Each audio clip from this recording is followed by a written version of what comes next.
It's the Daily Doug. Hey y'all, welcome back to the Daily Doug. Thanks for being with me today. My friends, today is a Friday. We have made it to the end of a work week, and I am really eager to complete my full album reaction and listen to Hold Your Fire by Rush. We started with side one on Wednesday, and y'all, I really enjoyed the side of music. This has been an interesting one to dive into because it's not one of the more highly regarded albums from the entire Rush discography. But I've got some folks who have written to me and said, it's one of my favorites. It came along at the right time. I love a few of these songs, and some of them are my absolute favorites. And I've had others that said, you should skip this one entirely and get to the other ones.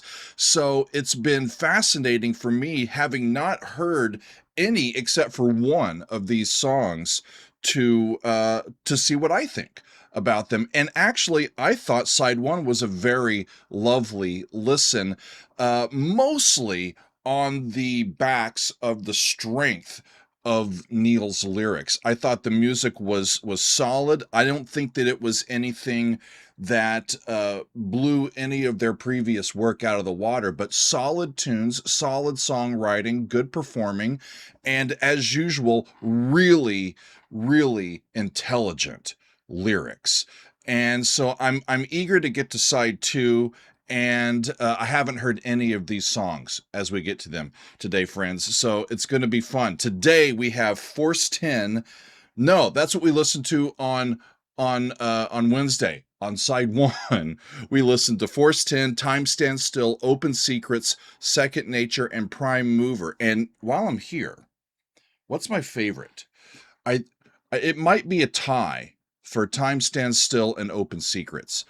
Time Stands Still was the one that I had heard before. I really like it. I liked Amy Mann's addition vocally to that one, but Open Secrets was a great tune, y'all. I really enjoyed it. So on today's video, we've got these 5 songs: Lock and Key, Mission, and Mission is the song that a bunch of people have told me about that they really like. We've got Turn the Page, and then we've got a song called Tai Shan or Shan. I'm not exactly sure how it's pronounced, but that's the song that really has sparked some negative backlash, and I am going to hold my fire, my opinion, until after I hear that one. And then we finish out with a song called High Water. And like I said, I'm excited to get to it. We've got 5 tunes, so let's get right into this music. We've got Geddy Lee on bass guitar, synthesizer, and vocals.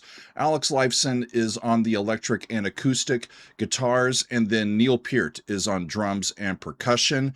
And as usual, the music is written by Geddy and Alex, and the lyrics are by Neil. So on side 2, we start off with the song called Lock and Key. This was one of the songs that they released as a single, and I know that it reached the top 20 on the Billboard charts. I know that it has a video affiliated with it, but I'm just going to be listening to the audio this time.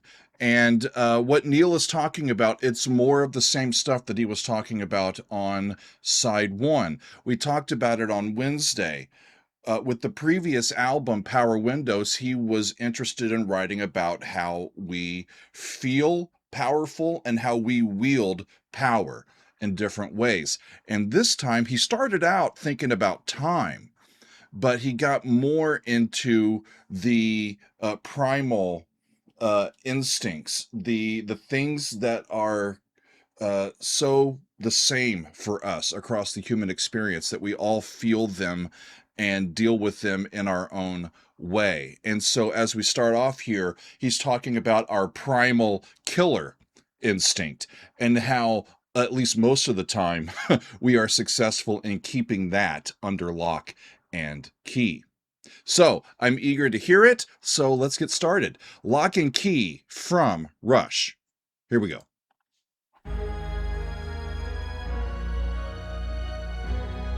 And it sounds like a video game as we start off with the synths. I don't wanna think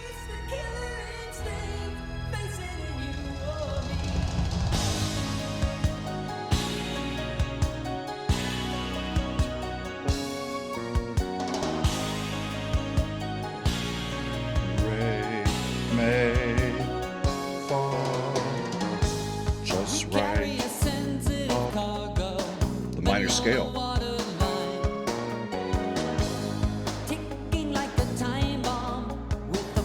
Ticking like a time bomb with a primitive design. What's the definition of a human?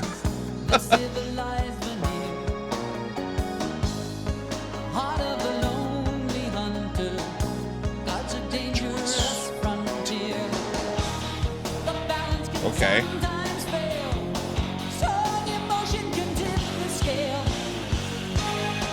That was cool.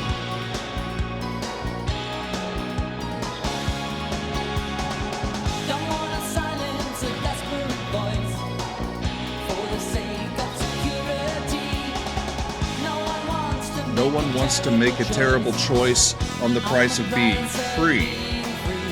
Tell us about it, Neil. I think May, so G sharp minor, Re. That's the 4 chord in the relevant major, so 6 here.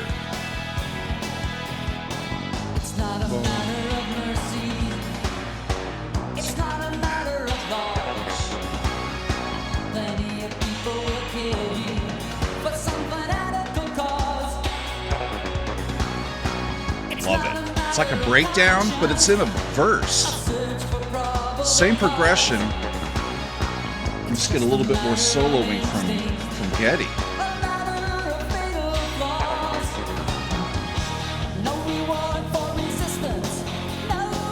And then this sort of really short, like pre-chorus, where we're going up by chromatic half steps.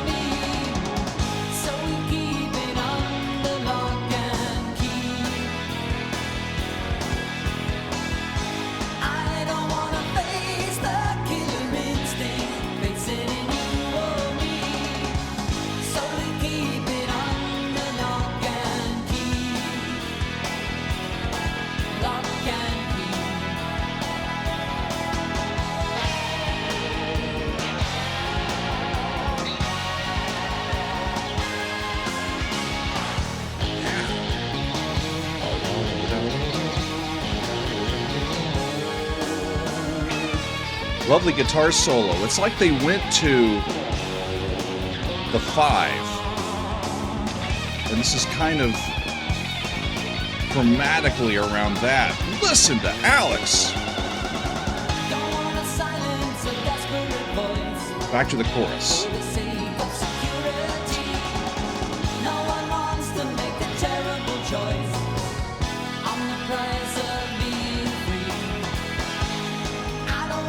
Face the killer instinct. I find it interesting that the chorus and the verses use the same progression.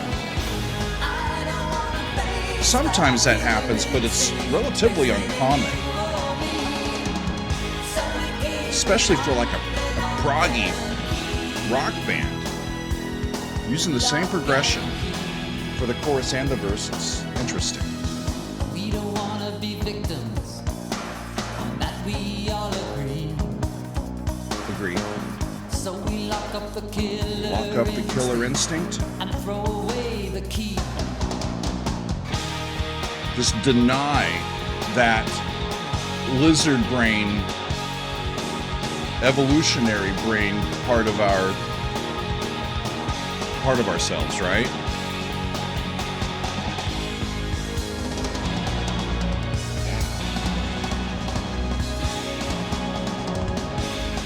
Sounds great. The drums are rad.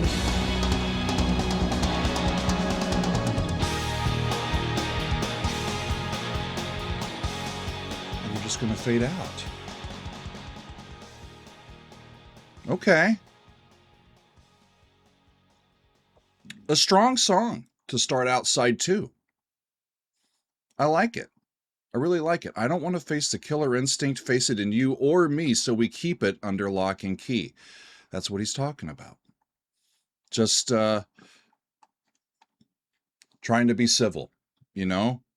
The world is a crazy place. The world is a chaotic place. The world doesn't make sense. And what we can control is how we behave, you know? how we interact with others. Just be slow to anger.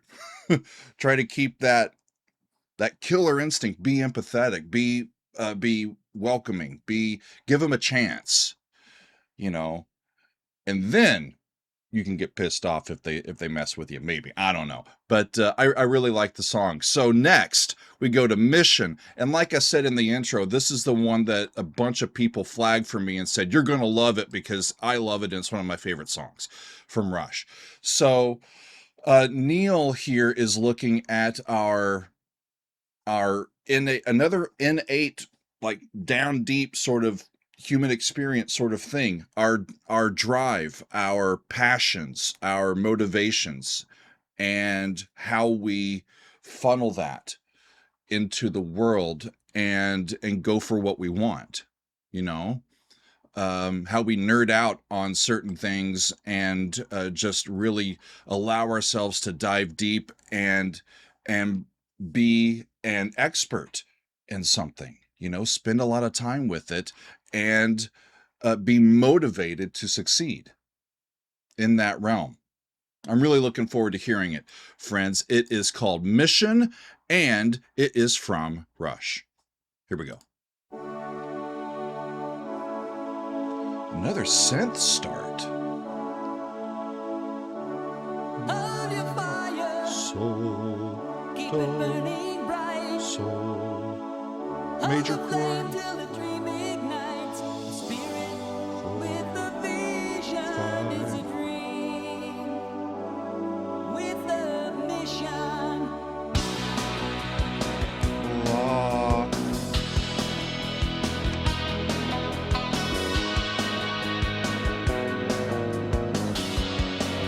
Interesting.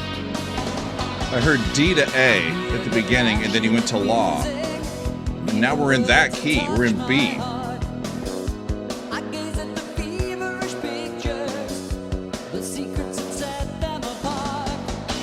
And I feel the powerful visions that fire's made alive. I wish I had that instinct. I wish I had that drive.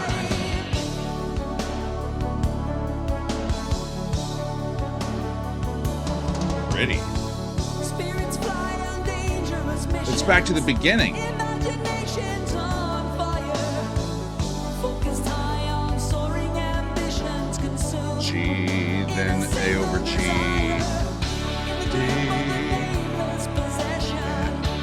Slave to the drive of obsession. A spirit with a vision is a dream. T. Mission. So that's cool. A church organ for the win. I watch their images flicker, bringing Short-lived. light to a lifeless screen. I walk through their beautiful building, and I wish I had their dreams. But dreams don't need to have motion to keep their spark alive. Obsession has to have action. Right turns on the drive. And they switch back. So they're in two different keys. One key for the verse and one key for the choruses. That's a cool sound. 4 then 5.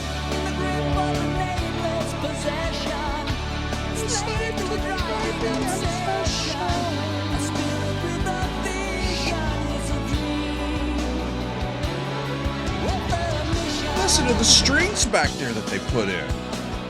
Yeah, and back to B. B major.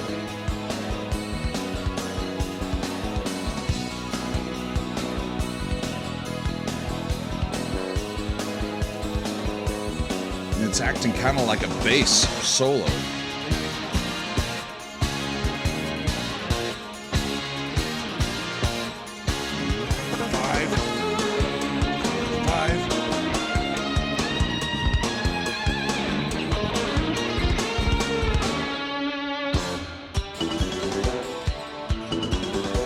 Hello.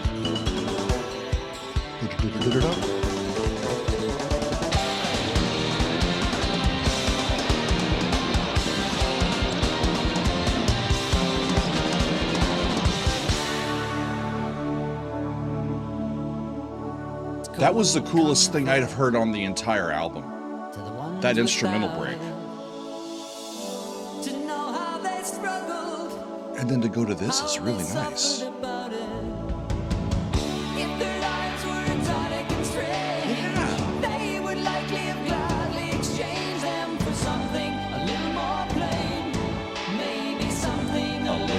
Sane.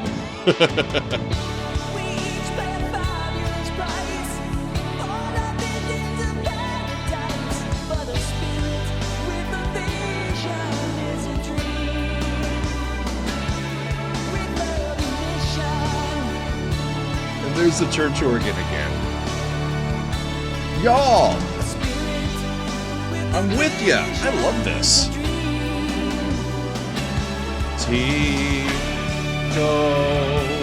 We reach our goal.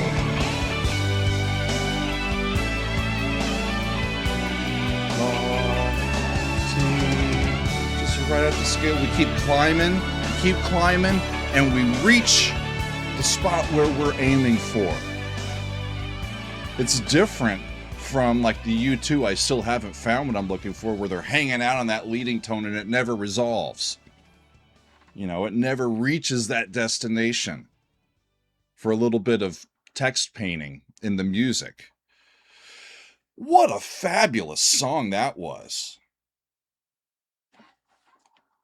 Really.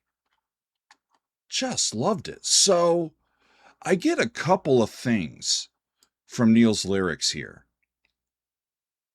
One,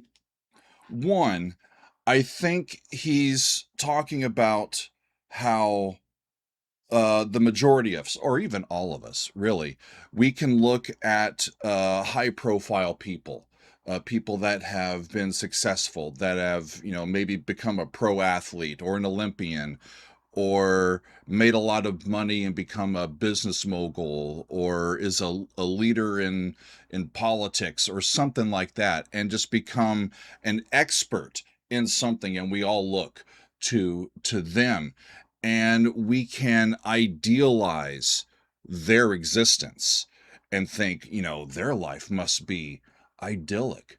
They're at the top of their field. They've got enough money. People know who they are. They're well respected in the world. They must be filled with joy 24/7 because of their success. And it's not how it actually works, right?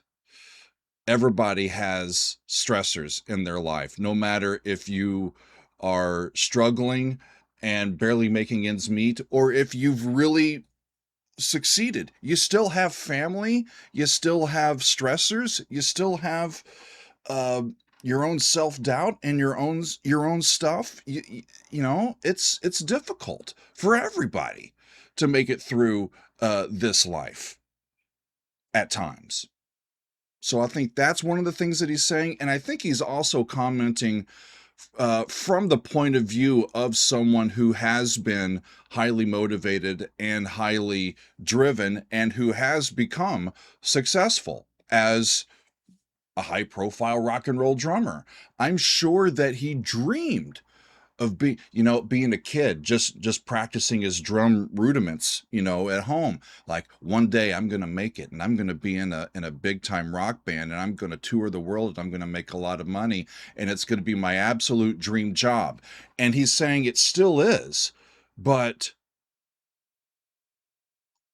I'm away from my family. I'm on tour for months at a time. I have these stressors in my life. I'm not exactly a people person. It makes me a little uncomfortable to be in the company of all of these huge adoring throngs. I'm happy that this is my job, but it's not all, roses and lovely stuff, right? In the outro, we each pay a fabulous price for our visions of paradise. Indeed, Neil. He always makes you think, doesn't he? He always makes you think. What a great tune. I want to keep going, y'all. Next up is a song called Turn the Page, And again, more wonderful lyrics. As I read these lyrics before I started to record, I was really emotionally affected by what Neil was writing here. He's writing about how we tend to turn the page, metaphorically.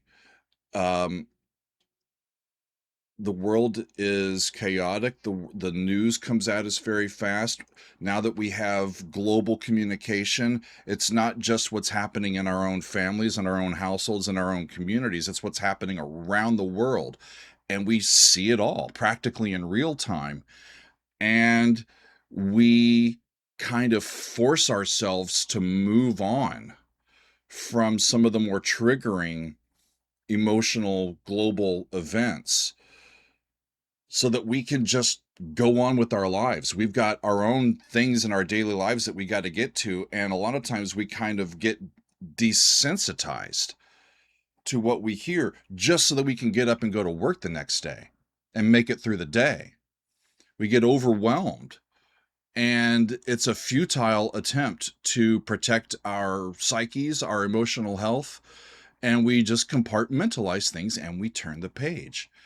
And the first line of the song just really popped out at me, just opening up this point of view.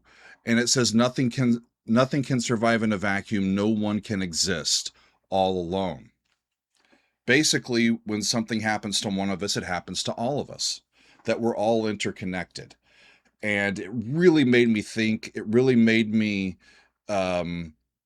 reflect on what's been going on in the world these days, and it made me a little emotional. So I can't wait to hear this, y'all. I'm eager to see what music they put with these words. So let's listen to Turn the Page from Rush. Here we go. Ooh, we get the guitar to start us off this time.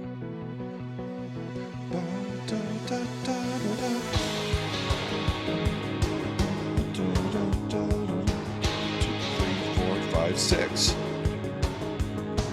Nothing can survive in a vacuum. No one can exist all alone. We pretend things only happen to strangers. We've all got problems of our own. It's enough to learn to share our pleasures. The bass is amazing. Can't soothe pain with sympathy. All that we can do is be reminded. The chord progression is odd. Shake our heads at tragedy. It's like they're going from not chord to chord, but key to key. Every day we're standing in a time capsule, racing down the river from the past. Every day we're standing in a wind tunnel, 6, 7, facing 1. down the future coming fast. Flat 2. It's just the age, it's just the stage. We disengage, we turn the page. It's just the age, it's just the stage. We disengage, we turn the page. Looking at the long-range forecast. And then we resolve back to where we kind of started. All the names in the news, checking out the state of the nation, Minor third. learning the environmental rules. Truth is after all, moving towards Another minor third. us to spin in pieces that don't fit. How can anybody I think another minor third. enlighten? Truth is after all so That's cool. every day we're standing in a time capsule. Then wherever they are for this. Racing down the river from the past. It's just the age, it's just the stage. We disengage, we turn the page. We turn the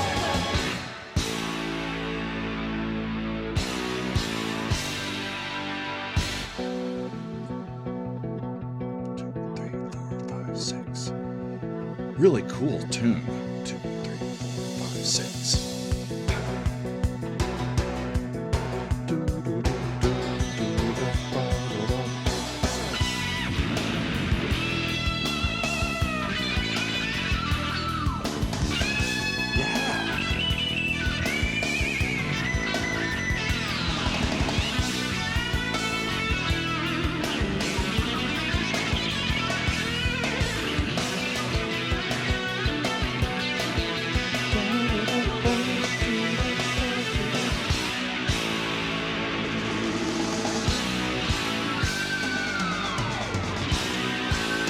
subtonic, 1, flat 7, flat 6.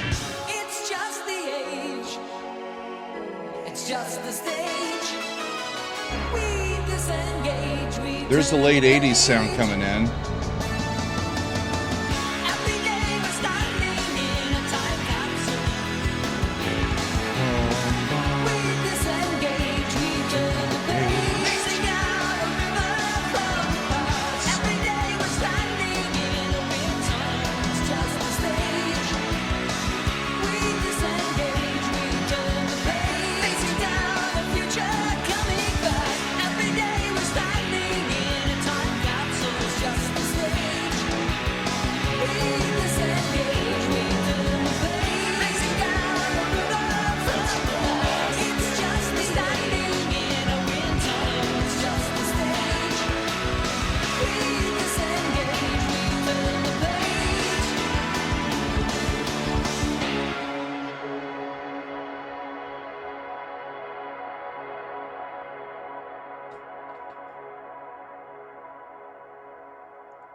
It's like it's rock and roll for intelligent people. You know? If you're watching, if you've lasted this long, congratulations, you're an intelligent person. Doug says so. I'm a doctor, y'all. Trust me. Okay. So it really was verse 1 that just really drew me in. Nothing can survive in a vacuum. No one can exist all alone. We've talked about that, right? Then it goes, we pretend things only happen to strangers. We've all got problems of our own. It's enough to learn to share our pleasures. We can't soothe pain with sympathy. All that we can do is be reminded. We shake our heads at the tragedy and we turn the page. And we're sad about it. There's all of that grief and trauma that stays with us. You know, I think of all of the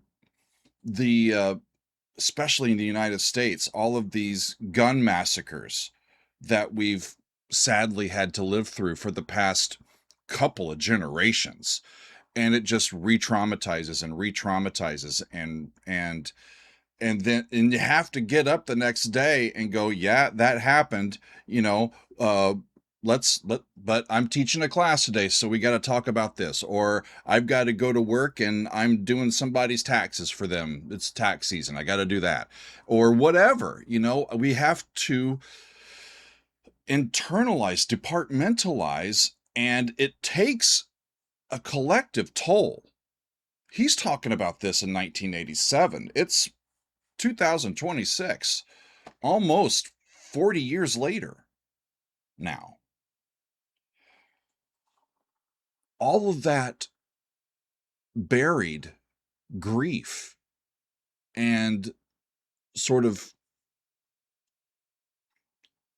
trauma on the edge of our social kind of construct, it takes a toll. It has for me. I think that's one of the reasons why I'm so damn tired all the time. It's just, it's a lot to live with. And that's why I was really emotionally struck by what Neil wrote there. I think the music was solid. I don't think it was anything that was mind-blowing. The thing that really took me for a ride, though, was them moving the, you know, a lot of times we have we get a key and then we start moving the chords within that key. You know, we have a chord progression. They weren't moving chords. They were moving key areas. They went from, now I can't remember. Shucks. They started in a major, or was it even major? Now I can't even remember that. But it was a key. They went down by a minor third. It must have been a major key because they went to La. And then they're in that major key. Then they go down to La. Yeah. And then they're in that major key and they go down, or minor key, and they go down to, and they're just moving around, not the circle of fifths, but like a quarter of the clock face around the fully diminished triad. Seventh chord, I should say. Right? All of the chords are exactly a minor third apart from each other.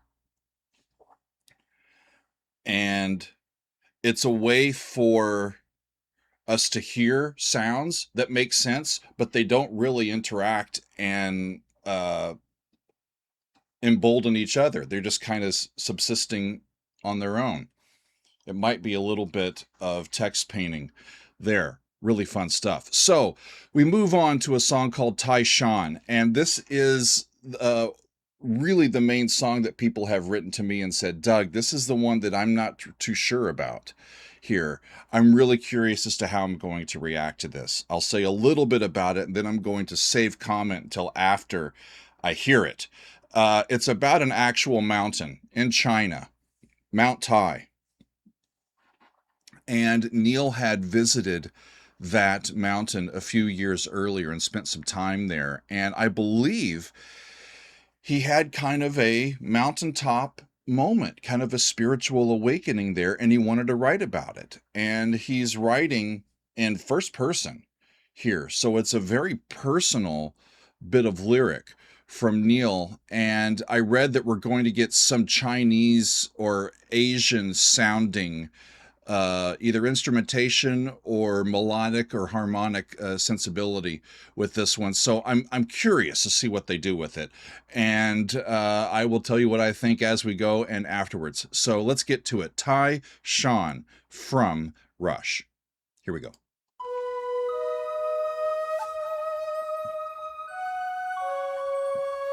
And it's an anime.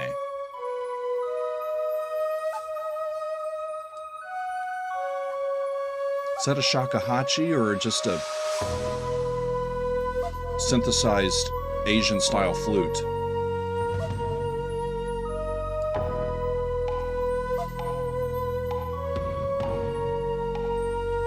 That is fossil.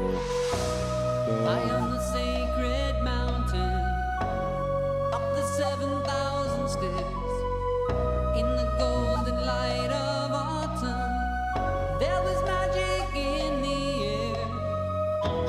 Clouds surrounded the summit, wind blew strong and cold, among the silent temples, and the writings carved in gold. Somewhere in my instincts, the primitive took hold. I like these little spots that they put in, either as intros or pre-choruses, that can segue between their verses and their choruses. It really is cool. And China sang to me.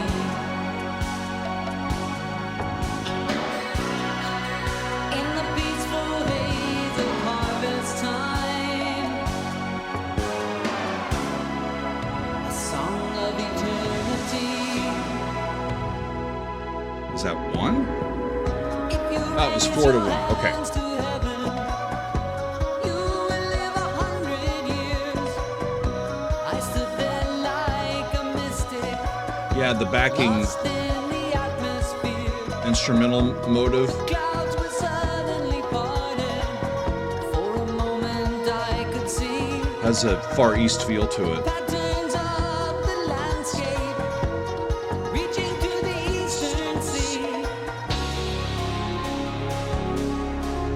I looked upon a presence spanning 40 centuries. I stood at the top of the mountain, and China sang to me. I stood at the top of the mountain, and China sang to me. In the peaceful haze of harvest time, a song of eternity. He's having a real spiritual experience. Of eternity.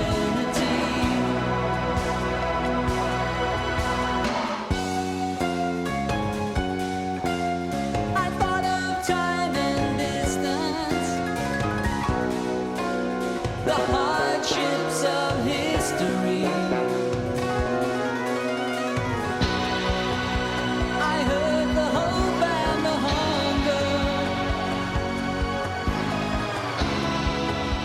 when China sang to me. When China sang to me. It's a bright key, too. B major.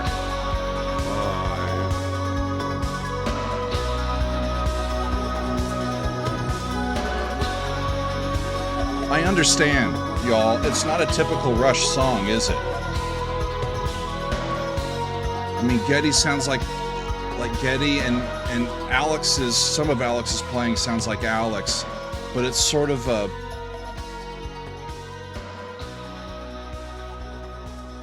musical departure for them a little bit. It almost reminds me, it should have been a B-side to one of the singles, quite frankly. That's what it reminds me of. It reminds me of a song that got recorded in the sessions, but they decided, it's not going to be a good fit for the album. We'll make it a B-side to one of the singles. That's what it reminds me of. It just got on the album. But maybe it got on the album because they realized just how personal and vulnerable Neil was with his lyrics. I truly get the sense that Neil had a real personal epiphany while spending time on this mountain. A real moment of awe, of spiritual awakening, and he wants to write about it. Verse 2, the clouds were suddenly parted. For a moment I could see the patterns of the landscape reaching to the eastern sea. He got clarity. It was like he was connected with the past, the present, and the future all at the same time. I've had similar moments, y'all. We love going to Acadia National Park up in Maine, Megan and I, and we've been there several times. And one of the times that we were there, it was in the spring, and it was before the main summer crowds got there. And just a few days earlier, they had opened the road to get to the top of Cadillac Mountain, the tallest mountain there in the park. And it was an unseasonably warm day, a beautiful day, and we went up. I mean, the sun was going to go down like a little bit after 5, like 5:30, an early still sunset, and we just got up on top of this mountain and we set up a camera. We just sat there and we were just quiet for like an hour while the breeze kind of came through softly. The sun just gently set and the clouds were gently rolling by, and it was absolutely magical. You kind of lose your sense of time and you get some clarity with your thoughts up there. So I understand where Neil's coming from. I just think that the music was a little bit subpar for what we normally hear from them. So that's what I have to say about that. Let's finish out the album, friends, with a song called High Water, and we are continuing to focus on our human, like what's down deep, how we connect to nature in this sense, especially water. As I read the lyrics earlier, I thought, water can be ferocious, water can be powerful, it can reshape our environment, it can reshape our circumstances, it can be destructive. But water can also be soothing. Water is life-giving, and water is what really connects us to all living things here on planet Earth. So let's finish out Hold Your Fire with a song called High Water from Rush. Here we go.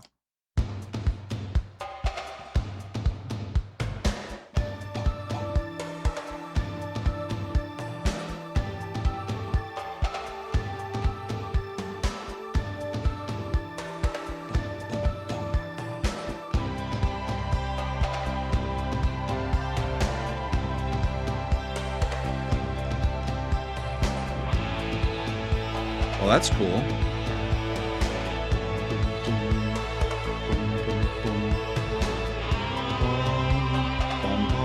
Another minor third move. Chromatic third. Now that's the 5 to 4, or wherever that one was.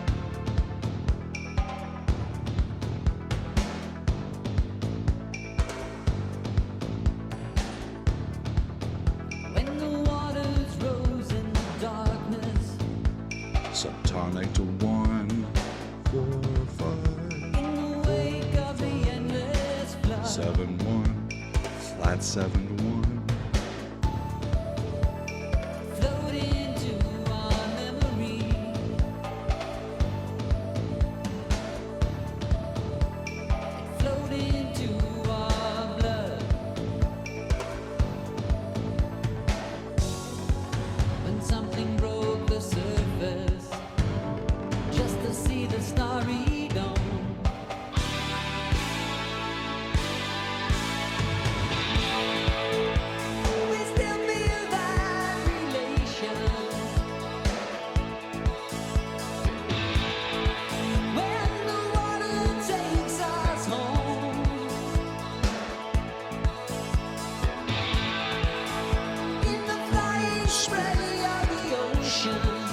Water Takes You Home.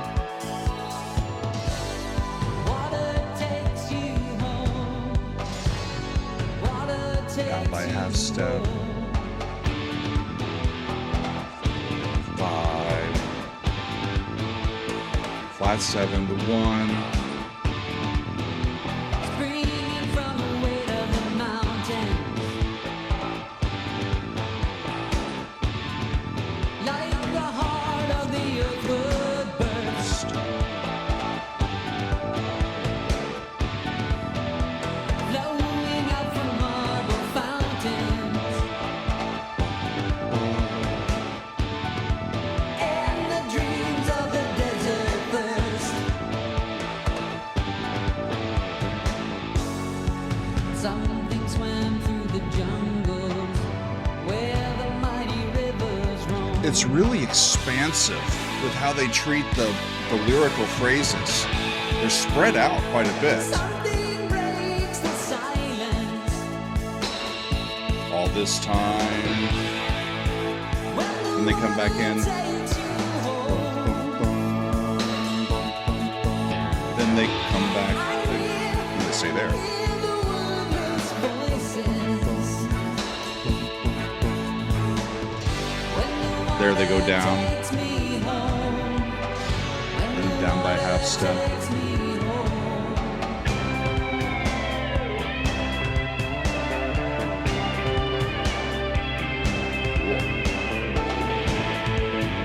Chromatic third. That was like minor, that was like flat 3 to major 1. So that's a major chord. It didn't go back to the same place. Now that was that one, that was 5, then 4. It's like they're changing keys on us. With that crash on the shoreline, And back to that. turns to tropical rain.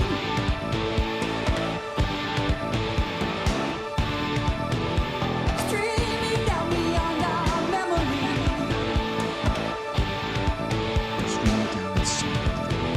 Streaming down inside our veins.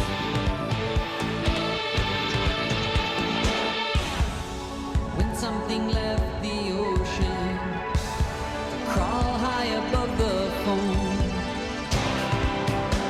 We still feel that elation Interesting move.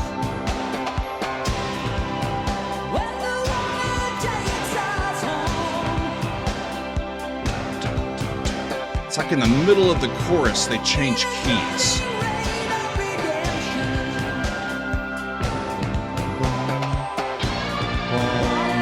Flat 7, then the 6, then the 5, Take me home.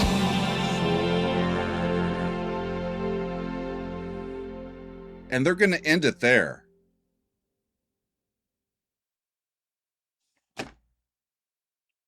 It's not an emphatic end to the album, is it? They got into that alternate key and they were doing the same chord progression that they were doing. I can't remember where they were, but y'all, sorry. But they were going, that chromatic third that they were going back and forth from, and they got to the higher one and they started doing some of that, and they got to the 4, and we'll see you next album. It leaves me,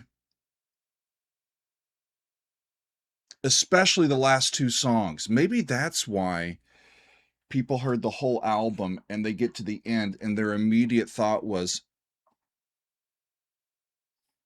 being musically a little bit unfulfilled. The last 2 songs are a bit of a letdown. Honestly.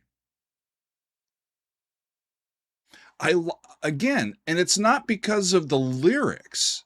I just think the music is just not quite where it might be. It was fine enough. Keep going. Keep going. Give us something to really groove to as we play out. Don't just peter out on a 4 chord of a key that we're relatively unfamiliar with.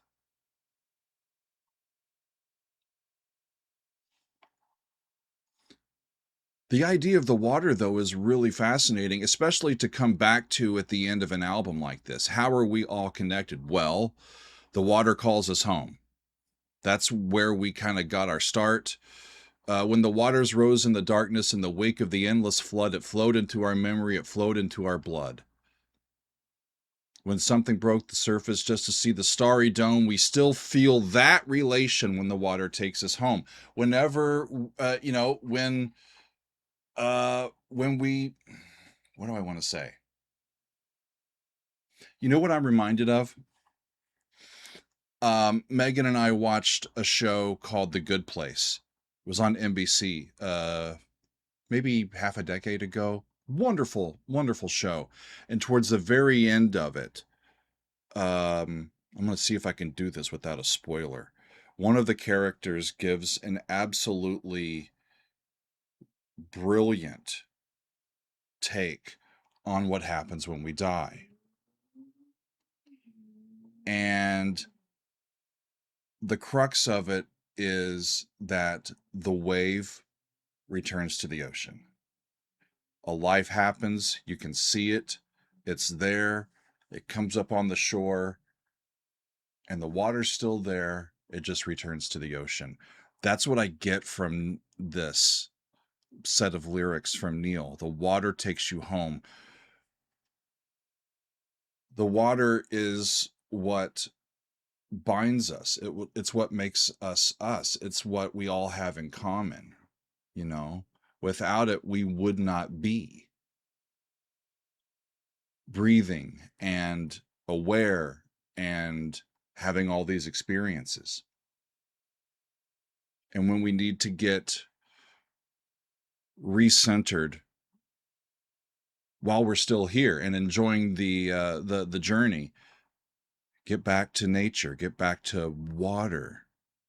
It's one of the reasons why Megan and I love Acadia National Park so much. We're mountain people and we're water people. Those things specifically just really ground us. And it's basically a set of hills and small mountains right along the ocean. And it's a magical place for us. It's where we often go to get recentered and to take those deep breaths that we need. Well, friends, hold your fire. Is it my favorite album of theirs? No, no. But there's some darn good songs on this album. There really, really is. And I understand, I think, now hearing it, why for some people it might be just a real close friend. It's got some real psychological and human interest meaning that can go with us, especially if this hit us at the right time of our story here on planet Earth.